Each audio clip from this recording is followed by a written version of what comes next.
Então, os distúrbios clínicos e cirúrgicos do RN. Então, vamos lembrar que quanto mais prematuro e menor o RN, né, maior o risco de complicação, de sequela para essa criança. Então, as complicações mais comuns da prematuridade são sepse neonatal, hemorragia intracraniana, hemorragia pulmonar. Pode ocorrer também algumas complicações tardias, como a retinopatia e broncodisplasia pulmonar. A classificação quanto à idade gestacional, né? É um pré-termo menor que 37 semanas e ele pode ser subdividido em limítrofe, moderado, extremo e tardio. Limítrofe é quando está entre 36 semanas e 6 dias. Moderado, 31 e 35 semanas e 6 dias. Extremo, menor que 31 semanas e tardio, entre 34 e 36 semanas e 6 dias. Um termo é de 37 a 41 semanas e 6 dias e pós-termo 42. Classificação quanto ao peso, né? Baixo peso menor que 2.500 gramas, muito baixo peso menor que 1.500 gramas, extremo baixo peso menor que 1.000 gramas.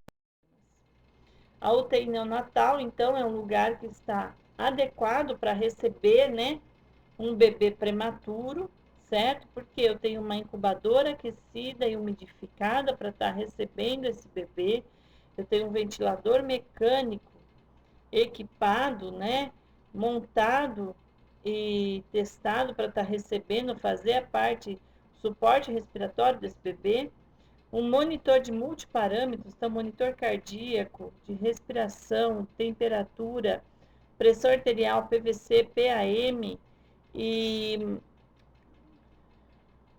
oximetria capilar, bomba de infusão, bomba de seringa, tá? Então, isso aqui tudo, pessoal, tem que estar montado, tem que estar testado para receber um bebê. A sepse neonatal, então, é um grande desafio para o serviço de neonatologia, né? É uma síndrome clínica caracterizada por uma resposta inflamatória sistêmica e bacteriana, tá? E ela acaba virando uma infecção generalizada.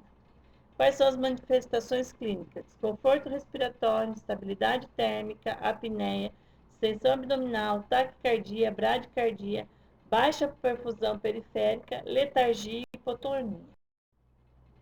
E os tipos de sepse? A gente vai ter a sepse precoce e a sepse tardia.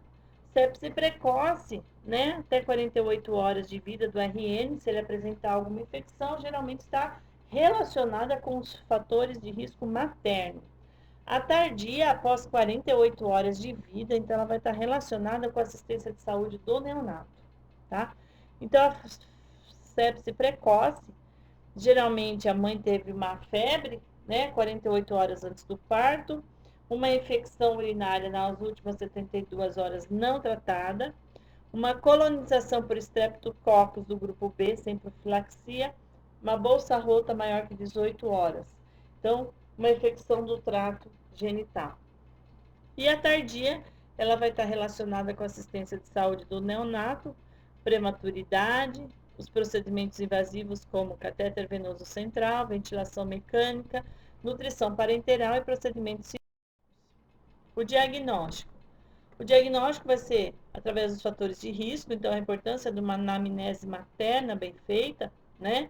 Ou relacionado a assistente de saúde, nas manifestações clínicas do neonato, nos exames laboratoriais. Quais exames? Exames de sangue, coletando o PCR, que é a proteína C reativa, que sempre que tiver maior que 1, é um sinal de infecção. Hemocultura, né, para identificação desse agente patógeno, né, que está causando a infecção. O hemograma, quando demonstra aumento dos leucócitos, né, sempre que eu tiver leucócitos aumentado, a parte branca é a parte de imunidade, então se tiver aumentado é sinal de infecção. As plaquetas, se tiverem diminuídas, é sinal de infecção. E no líquor, né, para eu ver se essa infecção chegou até o sistema nervoso. Quais são os sinais de desconforto respiratório? Então, a gente vai sempre observar ritmo e periodicidade, tá? Taquipneia, apneia, respiração periódica com pausa. Então, vamos diferenciar a apneia da pausa. A apneia, ela é geralmente acima de 20 segundos, ela tem cianose, ela está acompanhada por bradicardia e ela está acompanhada por queda de saturação. A pausa, somente o bebê para de respirar, menos que 20 segundos, e eu não tenho aí cianose, não tenho bradicardia, tá? Trabalho respiratório, batimento de asas de nariz, gemência, head bobbing, que é a movimentação da cabeça durante a respiração, então o bebê joga essa cabeça para trás, né? Retrações torácicas, eu tenho intercostal, subcostal, supraesternal e external. E a cor, eu tenho palidez, cianose e eu tenho esse bebê rendilhado. Então, aqui mostrando um quadro, tá? Onde a gente faz o diagnóstico aí, né? Ver como que tá esse desconforto respiratório do bebê, certo? Então, ele recebe uma pontuação conforme o que ele vai me apresentando. Quanto maior a pontuação, maior o desconforto respiratório. Então, a retração intercostal, né? Nós vamos observar na parte superior e inferior. Parte superior, se está sincronizado e ele não tem tiragem, ele recebe nota 0, tá? Então, tá normal. Se ele já tem um declive inspiratório e ele já tem um pouco de tiragem, ele recebe nota 1. Se ele tem um movimento de balancinho, ou seja, totalmente descoordenado, né? E a minha tiragem está marcada, ele já recebe nota 2, tá? Retração chifoide, se está ausente 0, pouco visível 1, marcada 2.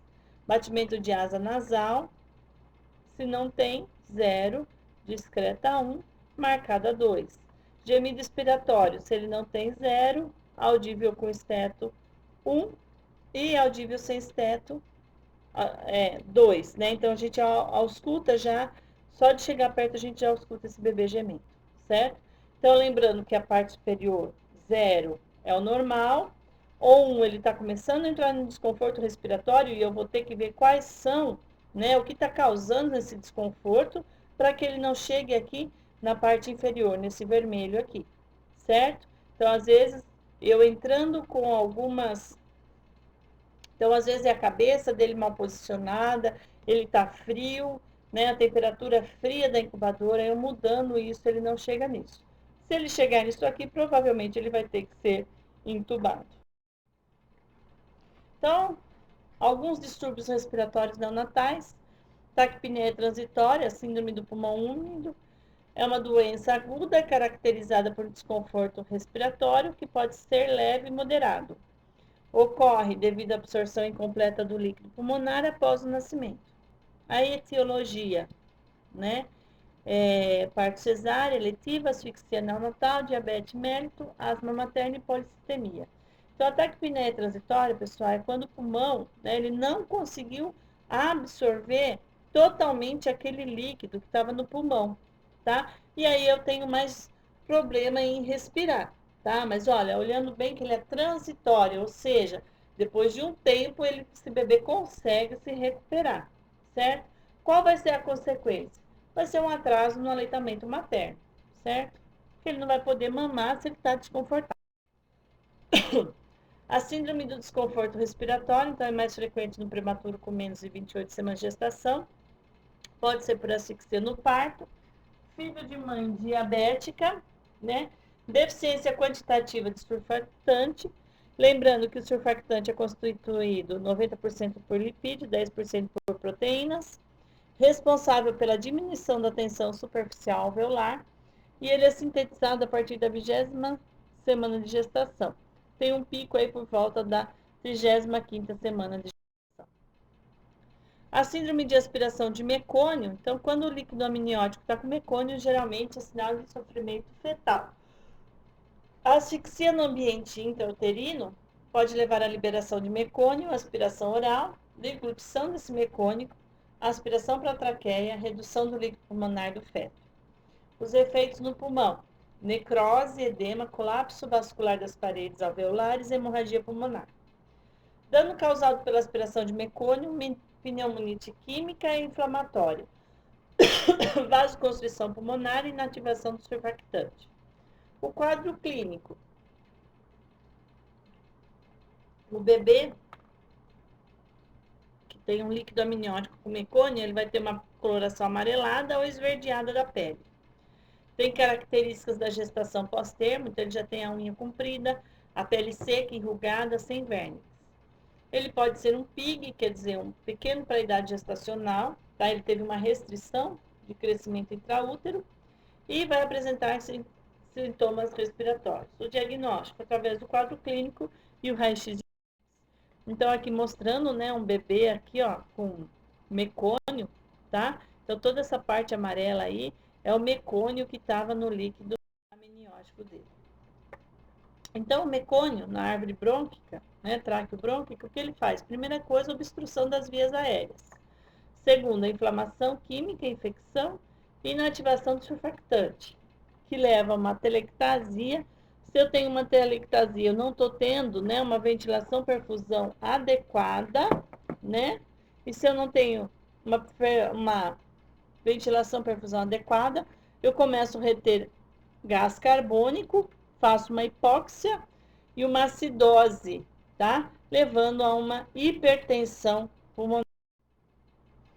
Então, o tratamento, primeira coisa, tá aspirando esse mecônio da traqueia, tá? E somente após que eu retirei, eu vou fazer a ventilação com pressão positiva. Vou ofertar uma oxigenoterapia com o objetivo de manter a pressão arterial de O2 entre 50 e 70 miligramas de mercúrio. E reposição de surfactante, ou seja, vai administrar surfactante em casos com hipoxemia acentuada. Lembrando que alguns RNs que têm um líquido amniótico meconial, mas está vigoroso, né? A gente olhou, examinou, não tem mecônio em cavidade oral, não vai necessitar de intervenção, porque provavelmente ele não broncou. O surfactante pulmonar exógeno, então as indicações na doença de membrana hialina, uso aceitável, síndrome de aspiração meconial, hemorragia pulmonar, pneumonia pelo Streptococcus do grupo B, hipertensão pulmonar persistente. O início do tratamento, preferencialmente nas 2 primeiras horas de vida, podendo ser usado até 72 horas de vida, lembrando que até 4 doses, tá? Então, já viu-se, né, comprovados que o benefício é feito nas 2 primeiras horas de vida. E qual que é a dose, né? O Survanta aí, que é um nome comercial, tá? A indicação é 100 miligramas por quilo via endotraqueal, ou seja, o médico intuba esse bebê e ele faz via endotraqueal direto no pulmão, tá? Esse surfactante. E aí nós vamos para a hipertensão pulmonar, né? A hipertensão pulmonar é aumento da pressão da artéria pulmonar de forma primária ou associada a inúmeras doenças cardiorrespiratórias neonatais, certo? A complicação dela, então, é pneumotórax, hemorragia pulmonar, displasia bronco-pulmonar, pneumonia, barotrauma e hemorragia pulmonar. O tratamento. Primeiro é o óxido nítrico, então aqui a gente está tendo, né? Tá vendo aqui o monitor de óxido nítrico, então o torpedo fica geralmente atrás e aqui tem para a gente estar regulando, né, a monitorização dele. Eles têm que estar acoplado direto no ventilador mecânico, no sistema fechado, porque esse óxido nítrico aberto ao ambiente, ele é altamente tóxico, tá? Tanto é que profissionais da saúde que estejam gestantes, a gente não deixa trabalhar com crianças que está fazendo o tratamento de óxido nítrico, por ele ser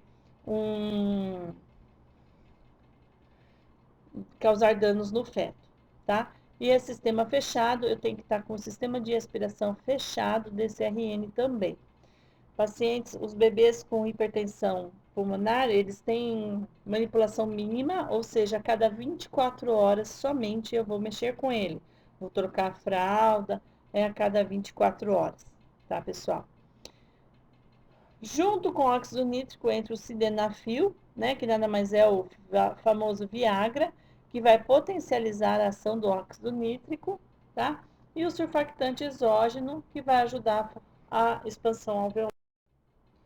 A apneia da prematuridade, então, acontece geralmente nos bebês prematuros, porque eles têm uma imaturidade do centro respiratório e eles não conseguem fazer uma resposta adequada ao aumento de gás carbônico na rede venosa. Então, a gente sabe que um aumento de gás carbônico circulante é o que vai dar um gatilho para a gente respirar.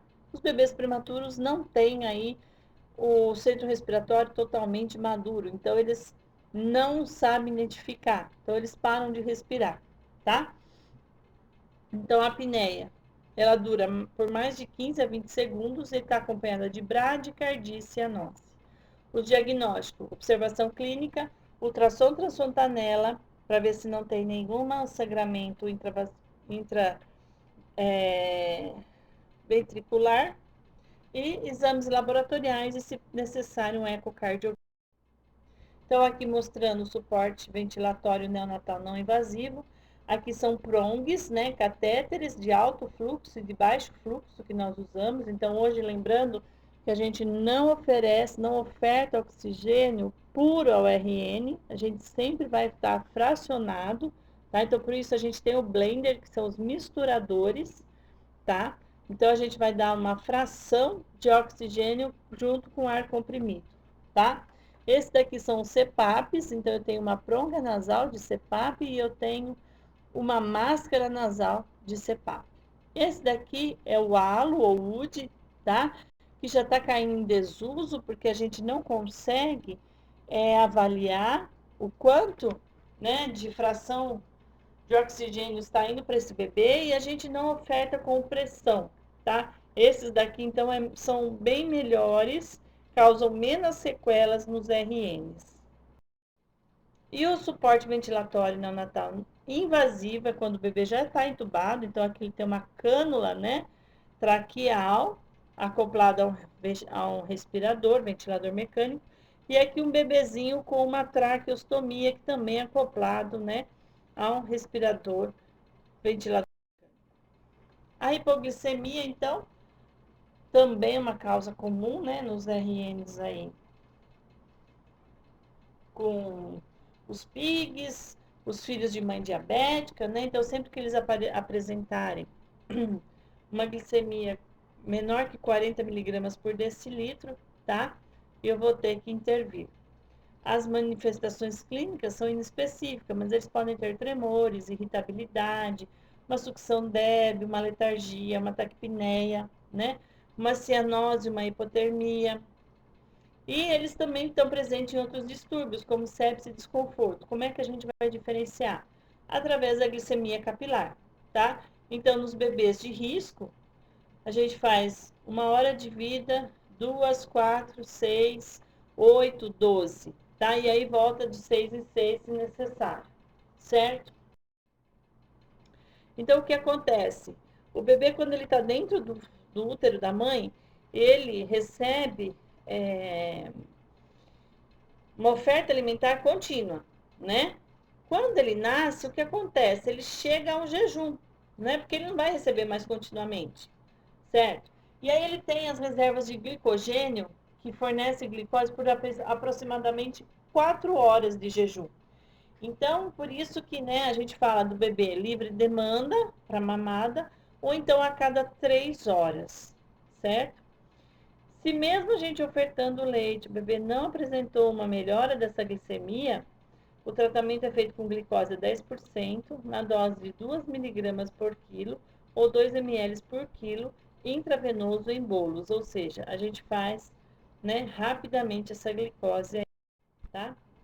As anomalias congênitas, tá? Então, algumas anomalias congênitas, as mais conhecidas são as malformações cardíacas, defeitos do tubo neural e a síndrome de Down. Embora as anomalias congênitas podem ser resultado de um ou mais fatores genéticos, né? Então, os pais são recessivos quando se casam, torna-se, né? Não, começa a ser dominante, tá? Infecciosos, caso de rubéola, sífilis, nutricionais, tá? No caso das diabetes, numa desnutrição materna, tá? Ambientais, quando a mãe ficou exposta aí à radiação, tá? E às vezes a gente não consegue identificar uma causa exata. Algumas anomalias, porém, podem ser provenidas, tá? O defeito do tubo neural, que viu-se que a ingestão adequada do ácido fólico diminuiu muito, né, a má formação dos tubos neurais. As principais, então, a gente vai dar só uma explanada aqui, depois a gente vai ver cada um certinho. Então, a primeira delas, a atresia de esôfago, né? Então, a ausência de um segmento do esôfago, que pode estar associado ou não à comunicação com a traqueia, e aí é mais preocupante, porque se tiver uma comunicação com a traqueia, o risco de aspiração é bem maior. Ou falocele gastrosquise, que é um defeito no fechamento da parede abdominal, e a meningomielocele ou meningoceles, que é um defeito no fechamento do tubo neural, tá? Então, assistência de enfermagem. A primeira coisa que a gente tem que pensar é no planejamento, tá? E agilidade dos processos. Ou seja, tudo que eu for fazer, né? Eu vou receber um nenê prematuro, eu já tenho que estar com a incubadora aquecida, umidificada, respirador montado, testado, tá? O monitor multiparâmetro testado, tudo funcionando, tudo à mão, tá? Se esse bebê tiver uma infecção, ele tem que receber antibiótico nas primeiras horas de vida, tá? Porque senão o prognóstico dele piora. Procedimentos iniciais é suporte ventilatório, cateterização da via umbilical pelo médico ou enfermeiro habilitado e a coleta da primeira amostra da hemocultura. Hemograma em proteína C reativa. Então, a gente vai coletar antes de dar o antibiótico, tá? E logo após, né, começou aí antibiótico, tá? A gente colhe a segunda amostra.